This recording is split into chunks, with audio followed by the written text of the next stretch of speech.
назад. Китайское проклятие. Жить тебе в эпоху перемен. Даже и врагу не пожелаешь жить в эпоху реформ. Итак, долгие ожидания решения вопроса рублевой зоны нового типа увенчались неудачей. А может быть, напротив, удачей. Время покажет. И стал очевиден исход миллион терзаний, быть или не быть национальной валюте.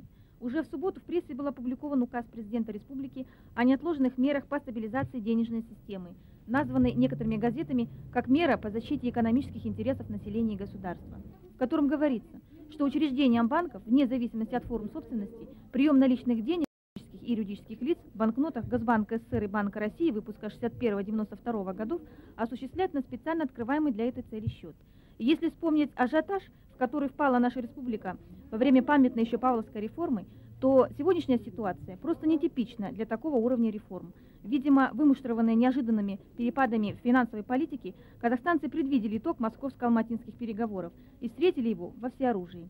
Никаких крупных вкладов на спецсчета в банках никто не делает. В Сбербанке номер 134 Ленинского района столицы в смену открывают подобные счета от силы 5-6 человек, причем суммы не превышают 100 тысяч рублей.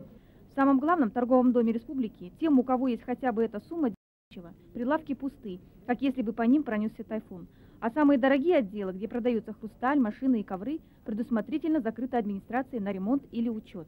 Таков четвертый день приятных ожиданий в финансовых делах правительства.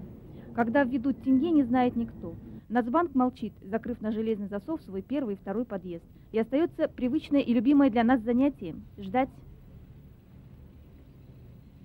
Паев заверил, что интересы населения при обмене денег ущемлены не будут.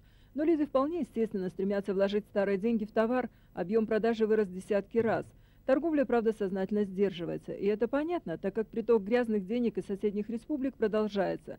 Хранительными органами изымаются миллиарды рублей старого образца. Успокоены пожилые люди. В Алмате накануне введения собственной валюты приняли решение о бесплатном проезде на городском транспорте, включая коммерческие маршрутные автобусы, для всех пенсионеров и школьников.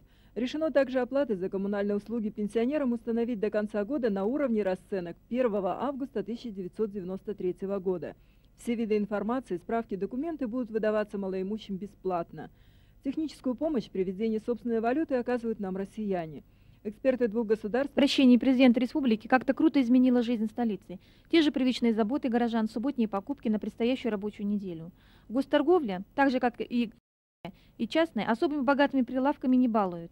Впрочем, прилавки сияют словно пустыми глазницами вот уже несколько дней. Я не вижу никаких колбас здесь, никаких сортов. Изделия, значит, тут наличия нет, обещали отправить, пока не привезли. Вот. А масло?